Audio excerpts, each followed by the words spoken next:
अस्सलाम वालेकुम। आज हम ऑक्सफोर्ड मॉडर्न इंग्लिश बुक 5 का एक यूनिट देखने जा रहे हैं जो कि एक पोम है, loveliest of trees the cherry now, यानी दरख्तों में सबसे खूबसूरत दरख्त चेरी का। ये लिखी है जी ए हाउसमैन ने, जो कि एक मशहूर पोइट हैं और उनकी पोम्स भी उस ज़माने के जो अपने आज से तकरीबन 100-150 साल पहले जो एक एरा चल रहा था नेचरिस्ट का, यानी वो लोग जो कि कुदरती खूबसूरती को देख के उसमें महव हो जाते थे और उसके बारे में पोम्स लिखा करते थे, जिसके one of the most important leaders Wordsworth हैं। तो ये भी उन्हीं की तरह के, उन्हीं की लाइन में चलने वाले साहब हैं और ऐसी बहुत सी हसीन उन्होंने पोम्स लिखी हैं, जिसमें इन्होंने एक तरफ तो नेचर का जिक्र किया है, दूसरा इन्होंने ये भी हिंट देते हैं कि अपनी ज़िंदगी को अच्छे से गुजार लो, अपना जो वक्त दिया गया है उसको कीमती समझो और उस वक्त को ऐसा इस्तेमाल कर लो कि वो कोई कारआमद हो जाए। तो बहरहाल शुरू करते हैं। Loveliest of trees, the cherry now is hung with bloom along the bough, and stands about the woodland ride, wearing white for Easter tide. अब कुछ अल्फाज ऐसे हैं जिसको कि समझाना पड़ेगा कि वो क्या हैं, तो फिर आपको शायद ज़्यादा अच्छा समझ में आ जाए बात। तो रिवर्स में समझाना शुरू करता हूँ। पहले तो मैं ईस्टर टाइड समझा दूँ। ईस्टर टाइड क्या है? ईस्टर टाइड एक त्यौहार है क्रिश्चियंस का, जैसे कि क्रिसमस होती है, क्रिसमस सर्दियों में आती है, तो ईस्टर टाइड तकरीबन बाहर के मौसम में आती है। ठीक है, तो एक तो ये जहन में रखिएगा, ईस्टर टाइड बाहर के मौसम में आती है। दूसरी कि वुडलैंड क्या होता है? वुडलैंड एक ऐसा इलाका होता है जहाँ बहुत सारे दरख्त होते हैं। वो जंगल भी हो सकता है, वो बागात भी हो सकते हैं, और वुडलैंड के बीच में से कोई रास्ता निकलता हो जहाँ पे कोई घोड़े वोड़े, घोड़ा गाड़ी, इस तरह की चीज़ें चलाई जा सकती हों, तो उसको कहेंगे वुडलैंड राइड। जंगलात के बीच में से निकलने वाला एक रास्ता, दरख्तों के बीच में से निकलने वाला एक रास्ता। ठीक है, ये दूसरी बात समझ में आ गई। ब्लूम कहते हैं खिल जाने को। तो खिलती क्या चीज़ें हैं? फूल भी खिल जाते हैं, और जब किसी दरख्त पे फल निकल आते हैं तो भी आप कह सकते हैं कि ब्लूम कर रहा है दरख्त। ठीक है, तो उस दरख्त को भी कहा जाएगा कि दरख्त ब्लूम कर रहा है, और वो जो फल या फूल निकले होंगे उनको भी कहा जाएगा कि इस दरख्त का ब्लूम है। ठीक है, तो और जब ज़ाहिर है फल या फूल निकलते हैं और बहुत ज़्यादा लद जाता है दरख्त उनसे, तो दरख्त इतना ज़्यादा वज़नी हो जाते हैं वो फल कि दरख्त की शाखें जो हैं वो उसकी वजह से नीचे झुक जाती हैं, नीचे थोड़ी सी लटक जाती हैं। ठीक है, तो अब ये 2-3 अल्फाज आपने समझ ली ना। अब इसके बाद अब दोबारा से मैं जब स्टैंजा पढ़ूंगा तो आपको शायद और अच्छी तरह समझ में आएगी बात। Loveliest of trees, the cherry now is hung with bloom along the bough. दरख्तों में हसीन तरीन दरख्त चेरी का इस वक्त लटका हुआ है, इस वक्त उसकी शाखें लटकी हुई हैं, नीचे वज़न से उसकी शाखें झुकी हुई हैं। किसकी वजह से? विद ब्लूम, जो कि इसके ऊपर फूल और फल खिले हुए हैं ना, बिल्कुल अपने तैयार पक गए हैं, और जो इसकी शाखों के साथ साथ जो फल और फूल इसके ऊपर पके हुए हैं, और ये मौजूद हैं, ये खड़े हैं, ये लगे हुए हैं, उगे हुए हैं। सब स्टैंड्स के लिए स्टैंड की मीनिंग में आएगा। जो हमारा जंगल के दरमियान से रास्ता गुजरता है उसके दोनों तरफ, और यूँ लगता है कि जो नया हमारा त्यौहार ईस्टर का आने वाला है, इसके लिए उन्होंने नए नए कपड़े सिलवा के पहन लिए हैं जो कि सफ़ेद कलर के हैं। ठीक है, अच्छा, सफ़ेद रंग वैसे ही मजहबी तौर पे एक हसीन रंग माना जाता है, एक पाकीज़ा रंग माना जाता है, एक रिलीजियसली एक तो दुनिया के तमाम मज़ाहिब में सफ़ेद रंग की जो है वो एक पाकीज़गी की तरफ एक ख़ास मंसूब किया जाता है। तो चेरी के दरख्त क्या करते हैं कि जब उनका वक्त आता है ऐसा, जिस वक्त के वो खिलने वाला होता है, उसमें फल लगने वाले होते हैं, तो इसका जो कलर है इसके पत्तों का वो ऑलमोस्ट पिंकिश वाइट हो जाता है, जो बहुत हसीन लगता है देखने में।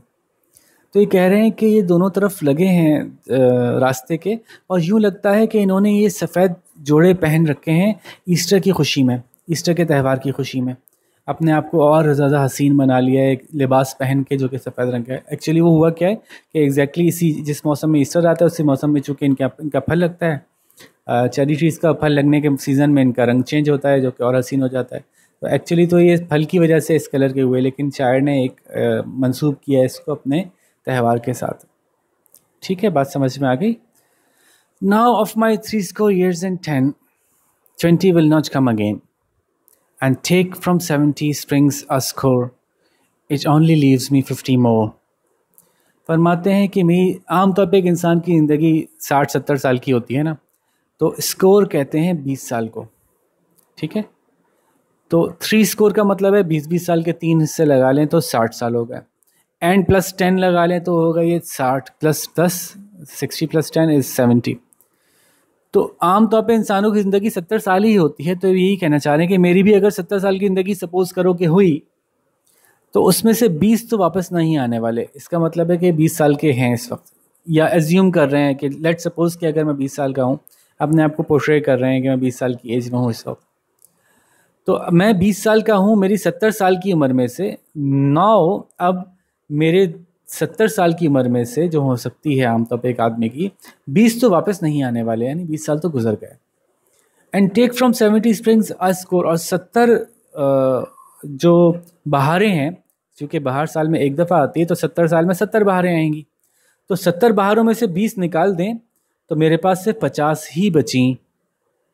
अभी हिसाब किताब लगा रहे हैं, यूँ कहें कि वो एक नदीदा बच्चा होता है ना, कि जिसको टॉफ़ियाँ बहुत सारी मिलती हैं, तो लेट सपोज़ 10 टॉफ़ियाँ मिली तो उसने उसमें से 4 खा ली, तो वो हिसाब लगाता है कि 10 मिली थी, 4 तो निकल गई, अब 6 ही बची हैं, अब इन 6 को ज़रा मैं ठीक से खाऊंगा, ज़रा एंजॉय करूंगा ज़्यादा, ये 4 तो निकल गई, ऐसे तैसे ज़्यादा मैंने गौर नहीं किया, लेकिन अब 6 बची हैं, मैं ज़्यादा मज़े ले लेके खाऊंगा, अब ज़रा एहतियात से खाऊंगा, जल्दी जल्दी नहीं ख़त्म करूँगा। बिल्कुल ऐसे ही अपनी ज़िंदगी के बारे में फ़रमा रहे हैं कि मेरी ज़िंदगी में से अगर 70 साल की लगा लो तो उसमें से 20 तो गुजर गए, अब 50 बचे हैं। इन 70 सालों में से 20 निकाल दो तो 50 ही बचे हैं मेरे पास। And since I look at things in bloom 50 springs are little room about the woodlands I will go to see the cherry hung with snow। और चूंकि ये बात तो उन्होंने कही कि हसीन चीज़ों के ब्लूम को देखने के लिए, उनके खेले हुए होने को देखने के लिए, किसी भी हसीन चीज़ को अपने उरूज पे देखने के लिए 50 बहारें तो बहुत कम वक्त है, बहुत कम जगह है, बहुत कम मार्जिन है, कि बिल्कुल भी टाइम नहीं है, बस 50 साल ही रह गए, खाली सिर्फ 50 बहारें ही रह गई, सिर्फ आप अपनी ज़िंदगी में ये नज़ारा सिर्फ 50 बार ही कर सकेंगे। तो उनको लग रहा है ये बहुत कम है, ये बहुत कम है, इसलिए मैं तो अब जनाब ज़रूर ही जाऊंगा और जाता रहूँगा, इस बात का खूब एहतमाम करूँगा कि मैं जब भी ये चेरी ट्रीज़ का मौसम आए इनको ज़रूर इस हालत में देखूँ, जैसे कि गोया ये बर्फ़ से लदे हुए हैं। अच्छा, बर्फ़ से नहीं लदे हुए, ये भी एक इशारतन बात कर रहे हैं कि लदे हुए तो ये फलों और फूलों से हैं, लेकिन चूँकि कलर वाइट हो गया है तो उस वाइटनेस को जो है वो उसकी खूबसूरती को रिफ़्लेक्ट कर रहे हैं, कि ऐसा लगता है जैसे कि बर्फ़ से भर गए हों। ठीक है, तो ये इन्होंने अपना एक्सप्रेस किया है, अपने जज्बात का इजहार किया है कि मेरी ज़िंदगी के तो बस 50 साल ही रह गए हैं, तो मुझे चाहिए कि अब मैं कोई लम्हा ज़ाया ना करूं, कोई वक्त ज़ाया ना करूं, और फटाफट पहुंचूं, और हमेशा जब भी वहाँ से गुजरा करूं ज़रूर गौर से देखा करूं कि ये जो बिल्कुल लदे फंदे दरख्त हैं चेरी के, बिल्कुल ऐसे जैसे कि बर्फ़ से ढके हों, ये कितने खूबसूरत लगते हैं, कितने हसीन लगते हैं, और इनका नज़ारा मैं करता रहूं जब तक मुझे मौका मिले, जितनी दफ़ा मुझे मौका मिले। ठीक है भाई, अब थोड़ी सी डेप्थ में चाहते हैं। डेप्थ इसकी ये है, इसका जो अल्टरनेट मीनिंग है वो ये है कि इन्होंने चेरी ट्रीज़ को जो है वो रिफ़्लेक्ट किया है ज़िंदगी के हसीन खूबसूरत लम्हात से, कि हमारी ज़िंदगियों में भी बहुत दफ़ा ऐसा होता है कि एक रूटीन लाइफ चल रही होती है, और फिर कोई एक ऐसी चीज़ आती है जो कि एक एक खूबसूरत लम्हा, एक खूबसूरत टच, एक खूबसूरत मौका। यूँ समझें जैसे कि एक साहब हैं, ज़िंदगी चल रही है, फिर उनके यहाँ कोई औलाद हुई, तो वो औलाद का होना कितना खूबसूरत लम्हा होता है, बिल्कुल ज़िंदगी में एक ज़बरदस्त तब्दीली आती है, एक नया शख्स ज़िंदगी में दाखिल हो जाता है। इसी तरह से किसी का घर तब्दील हुआ, किसी को नई जॉब मिल गई, किसी ने अपनी कोई डिग्री हासिल कर ली, कोई पढ़ के आगे बढ़ गया, तो ज़िंदगी में साल हर साल में इस तरह के मौक़े आते रहते हैं। किसी ने नई गाड़ी ख़रीद ली, किसी को नई मोटरसाइकिल मिल गई, किसी बच्चे को नया केक मिला, किसी को नया पेन हाथ में आ गया। तो जैसी उम्र होती है, जैसा वक्त होता है, उसी के हिसाब से नई नई चीज़ें आपके पास आती चली जाती हैं ज़िंदगी में। तो अब वो नई चीज़ जो होती है ना, वो बिल्कुल एक नया रंग लेके आती है। अगर आप महसूस करें ज़िंदगी पहली दफ़ा जब आप में से किसी ने फाउंटेन पेन पकड़ा हो अपने हाथ में, तो कितना अम्यूज़ होता है बच्चा कि अरे मैं पहले पेंसिल से लिखता था, अब मैं फाउंटेन पेन से लिखूंगा, तो कितने गौर से देखता रहता है वो, कितना महसूस होता है उस लम्हे से। हालांकि 2-4 साल गुजर जाएं तो वो फाउंटेन पेन की कोई हैसियत नहीं रहती उसके लिए, लेकिन जिस वक्त वो लम्हा पेश आ रहा होता है उस वक्त उस लम्हे की बड़ी हैसियत होती है, उसको बड़ा मज़ा आ रहा होता है उस लम्हे में। तो ये चेरी ट्रीज़ जो है ना, इनका ब्लूम जो है, ये इसी तरह के लम्हात का बार बार आना है ज़िंदगी में। तो ये समझाना ये चाह रहे हैं कि हम अपनी ज़िंदगी में इतने मसरूफ़ हो जाते हैं, इतना मुश्किलात के अंदर, परेशानियों के अंदर इतना डिप्रेस्ड हो जाते हैं, इतने ज़्यादा परेशान हो जाते हैं कि फिर हमारे आसपास जो खूबसूरत लम्हे गुजर भी रहे होते हैं, हम उनको भी नहीं देखते, हम उन पर भी नज़र नहीं डालते और उनसे महसूस नहीं होते। हालांकि गौर किया जाए तो वो इतने हसीन लम्हे हैं, इतनी हसीन चीज़ें हैं, इतनी ज़बरदस्त खूबसूरतियाँ कुदरत ने पैदा की हैं हमारे लिए। अगर हम उन मौक़ों पे ध्यान दें तो हमारी सारी टेंशन, सारी परेशानियाँ रफ़ा हो जाएं और बड़े हम सुकून में आ जाएं उन लम्हात में। ठीक है, तो ये चेरी ट्रीज़ जो हैं वो रिप्रेजेंट करते हैं ज़िंदगी के उन लम्हात को जो हर कुछ अरसे बाद एक नए रंग, नए रूप के साथ इंसान के सामने पेश होते हैं। वो आपको मौका देते हैं कि हमारी मदद से अपने आप को फ्रेश कर लो, हमारी मदद से एक दफ़ा फिर अपने दिल को जवान कर लो और फिर से नए सिरे से नई उमंग के साथ मेहनत शुरू करो ज़िंदगी में। तो इस उमंग की तरफ इंसान को बुलाते हैं, इस जज्बे की तरफ इंसान को राग़िब करते हैं। तो जैसे कि चेरी ट्रीज़ इंसान के लिए खूबसूरत लम्हात उनको इंसान को देने का बाइस बनते हैं, तो ये समझाना चाहते हैं कि ज़िंदगी बस जितनी भी थोड़ी बहुत बाकी है, अब उस ज़िंदगी में इस बात पे ध्यान दो भाई कि आने वाली जो गुजर गई तो गुजर गई, अब आने वाली जो छोटी छोटी खुशियाँ हैं जो तुम्हारे सामने आने वाली हैं, उन पे तुम्हारा ध्यान रहे और उनको तुम खूब इंजॉय करो। ऐसा ना हो कि वो लम्हे आएँ और गुजर जाएँ और तुम्हें एहसास ही ना हो कि कितनी अच्छी चीज़ थी और मैंने उसको इंजॉय ना किया। ठीक है जी, तो ये इसकी जो है वो इन डेप्थ मीनिंग थी। अब इसके क्वेश्चन आंसर्स की तरफ आते हैं, और हमेशा की तरह मैं आपसे कहूँगा कि क्वेश्चंस मैं अच्छे से समझा दूँगा, आंसर्स पहले आप खुद करने की कोशिश कीजिए ताकि आपको आदत हो जाए और आप समझ जाएं कि मुझे एग्ज़ाम में रट्टा लगा के जाने की ज़रूरत ही नहीं है, मैं तो ख़ुद से चैप्टर और पोम समझ के जवाब लिख सकता हूँ। हाँ, बस एक काम ये करना पड़ेगा कि आपको अपने जवाबों को चेक करवाना पड़ेगा, तो किसी टीचर से चेक करवा लीजिएगा। जब इम्प्रूवमेंट टीचर बताएगी, ये बताएगा कि इसमें कुछ गलतियाँ थी उसको सही कर लीजिए, आप उनको सही कर लीजिएगा, तो अगला चैप्टर अटैम्प्ट करेंगे उससे बेहतर होगा, उससे अगला चैप्टर अटैम्प्ट करेंगे उससे बेहतर होगा। यूँ जब आप एंड तक पहुँचेंगे बुक के, तो आपको अच्छा खासा कॉन्फिडेंस आ चुका होगा कि आप ये खुद से सॉल्व कर सकते हैं, आपको रट्टा लगा के याद करके जाने की ज़रूरत नहीं है एग्ज़ाम में। और एक बहुत बड़ी अचीवमेंट है, बहुत ज़रूरी काम है। ठीक है, और अगर कोई टीचर अवेलेबल ना हो तो आप मुझसे कमेंट्स में पूछ सकते हैं और मुझसे आप इस ईमेल एड्रेस पे भी डायरेक्टली मालूम कर सकते हैं। ठीक है, ये मैंने इसलिए आप लोगों को दे दिया। अब शुरू करते हैं सवालों को समझना। What is the narrator's opinion of cherry trees? बहुत आसान सवाल है। तो ये तो पोम के टाइटल के अंदर ही मौजूद है ना कि उसका क्या ओपिनियन है, तो जवाब कैसे बताएंगे? The narrator's opinion of cherry trees is that, और फिर इसके आगे आप बताएंगे कि क्या समझता है कि वो सबसे हसीन दरख्तों में सबसे हसीन दरख्त है।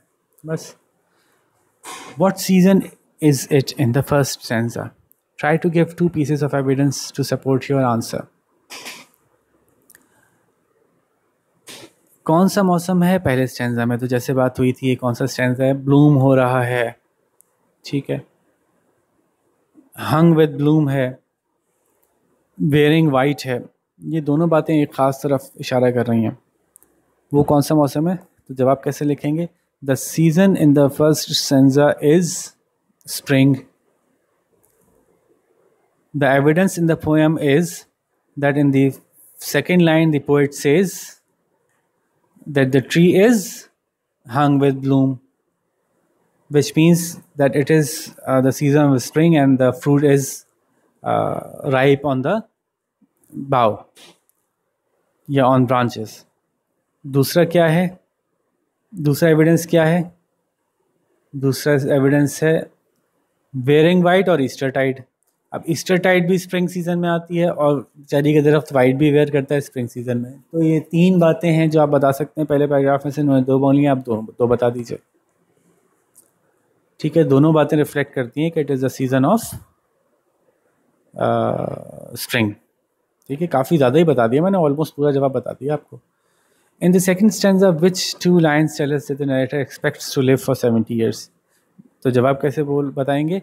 The two lines that tell us that the narrator expects to live for 70 years are, ऐसे करके शुरू करेंगे. अब वो दो लाइनें कौन सी हैं? My 3 years and 10 and from 70 springs a score. Take from 70 springs a score. तो यहाँ भी 70 springs ही बता रही हैं कि 70 साल की बात हो रही है, 3 score 10 भी बता रहे हैं कि 70 साल की बात हो रही है. तो ये आप बता दीजिएगा ये दो लाइनें. In the last stanza the poet mentions 2 seasons. What are they? आखिरी stanza में poet ने 2 seasons का जिक्र किया है, तो बताइए वो कौन सी है. तो ये एक्चुअली सीज़न तो वही चल रहा है, लेकिन मेंशन चूँकि स्नो का हो गया तो इसलिए दूसरे सीज़न का रिफ्लेक्शन मांग रहे हैं. द पोएट रिफ्लेक्ट्स या पोएट मेंशंस, क्या सवाल क्या था? In the last stanza the poet mentions dash and dash seasons. ठीक है, तो बता दीजिए कौन कौन से 2 सीज़न है. मैंने बताया ना, एक स्प्रिंग की बात हो रही है और एक स्नो की चूँकि बात हुई है कि वो ऐसे लटके हुए हैं जैसे कि बर्फ़ ऐसे झुके हुए हैं जैसे उनके ऊपर बर्फ़ पड़ी हो. तो बर्फ़ के सीज़न में पड़ी होती है, वो विंटर में पड़ी होती है. तो यूँ 2 सीजन्स का जिक्र हो गया, स्प्रिंग का और विंटर का. Which phrase has the poet used that means the same as there isn't much space and time? वो कौन सा जुमला है जो पोएट ने बोला है जिसको देख के लगता है कि ज़्यादा वक्त नहीं है? तो जवाब कैसे लिखेंगे? The phrase that poet has used that means the same as there isn't much space and time is, और फिर आप आगे लिख दें वो कौन सा फ्रेज़ है. तो वो जगह जनाब कहाँ गई? हाँ, ये रहा. कम वक्त बचा है मेरे पास. कम वक्त बचे होने को इसने क्या कहा है? लिटिल रूम से रिफ्लेक्ट किया. ठीक है, अच्छा जी, देखते हैं आगे क्या पूछ रहे हैं. तो सवाल ख़त्म हो गए. अब तो राइमिंग स्कीम के बारे में सवाल है, वो तो आसान है. ठीक है, जैसे उन्होंने कहा कि जो राइम्स हैं उसके आगे एक ऐड करते हैं, नाव बाओ काव, तो आसान है जी. Right, Eastertide, wide. ठीक है, तो ये तो बहुत इजी जॉब है. ठीक है, तो सारे सवाल तो हमारे ख़त्म हो गए. तो उम्मीद है कि आपको अच्छी तरह से बात समझ में आ गई होगी. और देखते हैं कि आप में से कौन ज़्यादा अच्छे जवाब लिखता है. ठीक है, कोई मुश्किल हो तो आप मुझसे ज़रूर पूछ सकते हैं. मैंने दोनों चीज़ें बता दी हैं आपको, कहाँ से बात हो सकती है, मुझसे कैसे हो सकती है. तो उम्मीद है कि अब आप अच्छे से सॉल्व कर लेंगे. और अपना बहुत सारा ख्याल रखिएगा. फिर किसी और अच्छे से लेसन के साथ दोबारा मुलाकात होगी. अल्लाह हाफ़िज़.